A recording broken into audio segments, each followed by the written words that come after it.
नमस्कार, बहुत स्वागत है आप सभी का। आप मुझे न्यूज 18 के डिजिटल प्लेटफॉर्म पर देख रहे हैं। मैं हूं आपके साथ जया मिश्रा। बात सोने और चांदी की कीमतों की करेंगे। अंतर्राष्ट्रीय बाजार में सोने और चांदी की कीमतों में सोमवार को जोरदार गिरावट देखी गई।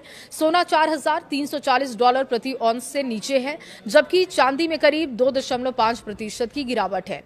इस गिरावट के पीछे अमेरिका की मजबूत आर्थिक आंकड़े, बढ़ती ट्रेजरी यील्ड और कच्चे तेल की कीमतों में तेजी अहम वजह है।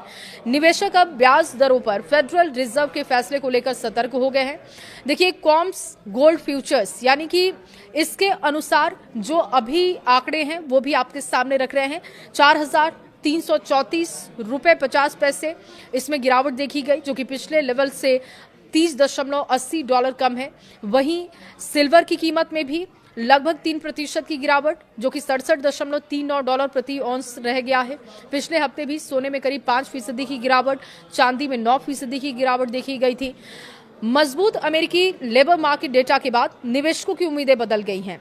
अमेरिकी डेटा ने बदली मार्केट की धारणा। देखिए, अमेरिका में मई 2026 का जॉब डेटा बेहतर रहा है और इसमें फेडरल रिजर्व के द्वारा जल्द ब्याज दरों में कटौती की संभावना कम हो गई है।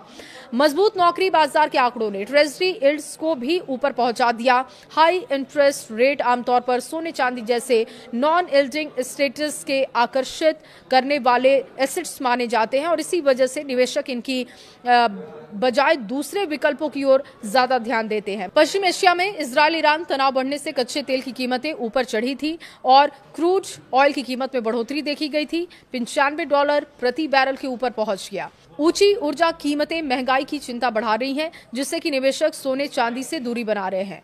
मार्केट के जानकारों का कहना है कि कीमती धातुओं की कीमत अब आने वाले आर्थिक आंकड़ों पर काफी निर्भर करेगी। इस हफ्ते अमेरिका का इन्फ्लेशन डेटा, यूरोपीय सेंट्रल बैंक और बैंक ऑफ कनाडा की एमपीसी की बैठक अहम होगी। चीन के ट्रेड और महंगाई के आंकड़े, अमेरिकी कंज्यूमर सेंटिमेंट डेटा और भारत के इन्फ्लेशन आंकड़े भी बाजार को प्रभावित करेंगे। मजबूत डॉलर, ऊंची बॉन्ड यील्ड और ईटीएफ से निकासी और बाजार में सुधार देखने को मिल रहा है। रिस्क जो एपेटाइट है सोने चांदी पर ये दबाव डाल रहे हैं।